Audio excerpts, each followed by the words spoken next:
जावेद भट्ट कत्ल केस में एक और पेशरफ। जावेद भट्ट के बेटे हमजा भट्ट ने कैसर भट्ट के साथ सुलह कर ली। ये सुलह कैसे हुई, इस सुलह को किसने करवाया, जानते हैं इस वीडियो में।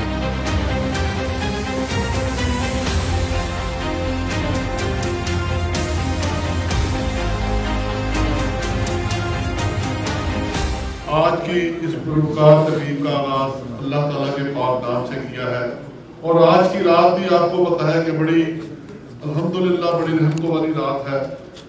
अल्लाह ताला ने इस कलाम पाक के सदके में और इस पाक रात के सदके में आज दो भाइयों की हमजा जावेद भट्ट साहब और कैसर भट्ट साहब के दरमियान जो गमखैमी थी, मैं इंतहाई ममनून हूँ। सबसे पहले तो मैं ख्वाजा तारिक गुलशन साहब की तरफ से, उनके घर में और जावेद भट्ट साहब की फैमिली की और तमाम दोस्तों की तरफ से आपको खुश आमदीद कहता हूँ। जी बिल्कुल, इस वक्त हमारे साथ हमजा भट्ट साहब मौजूद हैं, साहबजादे हैं जावेद भट्ट साहब के। उनसे गुफ्तगू करते हैं। सर, बहुत शुक्रिया आपके वक्त का। बहुत मुबारक हो, आप दो ग्रुपों के माबैन मामला तय पा गए हैं, क्या कहेंगे मुझे इस तौर पर? एक अमन का एक मिशन लेके चले थे जी। ख्वाजा तारीक गुलशन तीफी भट्ट साहब, शफकत भट्ट साहब, सोहेल शौकत भट्ट साहब, साबी भट्ट साहब, मौज़म भट्ट साहब। आज अल्लाह ताला ने ये इज्तिमा उसी का नतीजा है। बाबरकत रात है, शब बारात है, तो क्या महसूस कर रहे हैं कि आने वाले दिनों में ख़ानदान के जो तनाज़ात हुए थे वो ख़त्म हो जाएंगे, आगे बढ़ के देखें? डेफिनेटली ख़त्म करने के लिए तो यहाँ पे ये इज्तिमा हुआ है और आप इसे आगे मज़ीद ख़ानदानों के दरमियान जो मोहब्बत है उसे बढ़ता देख रहे हैं? हाँ जी, इंशाल्लाह अल्लाह बेहतर करेगा जी। बहुत शुक्रिया। जो मेरे छोटे भाई ने और बड़े भाई ने आज ये किरदार अदा किया और आपस की जो गलतफहमियां थी वो दूर किया। इंशाअल्लाह इस पर अमल होगा और एक दूसरे को इसी तरह मोहब्बत का पैगाम मिलेगा। जी बिल्कुल, इसमें सालसी का किरदार अदा करने वाले शफकत बग्गा साहब इस वक्त हमारे साथ मौजूद हैं। सर, बहुत शुक्रिया आपके वक्त का। आपने एक बहुत बड़ा कदम उठाया और बिलाहिर उसमें कामयाब हुए, क्या कहेंगे पूरी सूरत?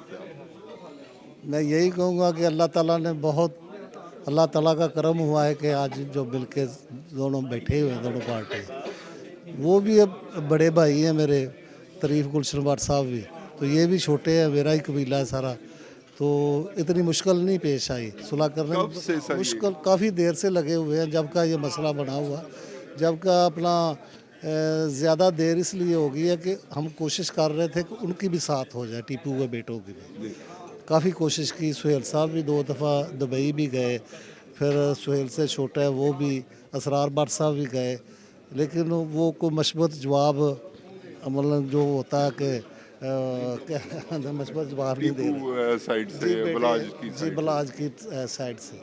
तो लेकिन फिर सर माशाल्लाह मुस्बत नज़रिया रखते हैं, तो कल कलां को वो उनका भी देख रहे हैं।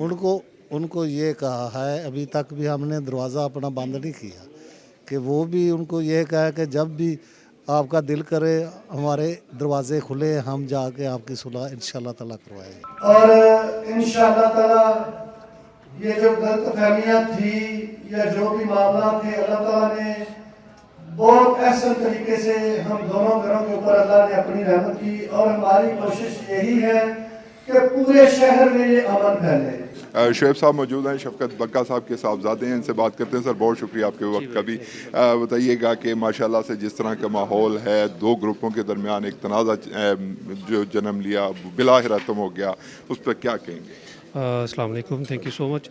ये काफ़ी देर से इन लोगों के ये मसले मसाइल चल रहे थे, तो अच्छी चीज़ों को जो आपको पता है टाइम लगता है, ये कि अल्लाह ताला ने चलो इन लोगों के आपस में सर जोड़े हैं, तो हम लोग बड़े होपफुल हैं कि जो सा ये सुलह आने वाले दिनों में मज़ीद और चीज़ें बेहतर होंगी, और पॉजिटिव सोच के साथ चले थे और अल्हम्दुलिल्लाह जो उनका इसका रिज़ल्ट अच्छा होगा। नाज़रीन, कैसर भट्ट साहब और हमजा भट्ट साहब के दरमियान जो तनाज़ा चल रहा था, मुकदमेबाजी चल रही थी, और वो भी जो मुकदमेबाजी है गलतफहमियों की बुनियाद पर चल रही थी, वो बिलाहिर ख़त्म हो चुकी है और दो ख़ानदान बिलाहिर सुलह कर चुके हैं। और इस वक्त जो कि हम मौजूद हैं तीफी भट्ट साहब मारूफ कारोबारी शख्सियत के घर, और यहाँ पर ये एक सुलह का जो काम है वो सर अंजाम दिया जा चुका है। अभी तक के लिए तीफी भट्ट साहब के रिहाइश गाह से इस सुलह के बाद अहमद रियाज बलोच को दीजिए इजाज़त। अल्लाह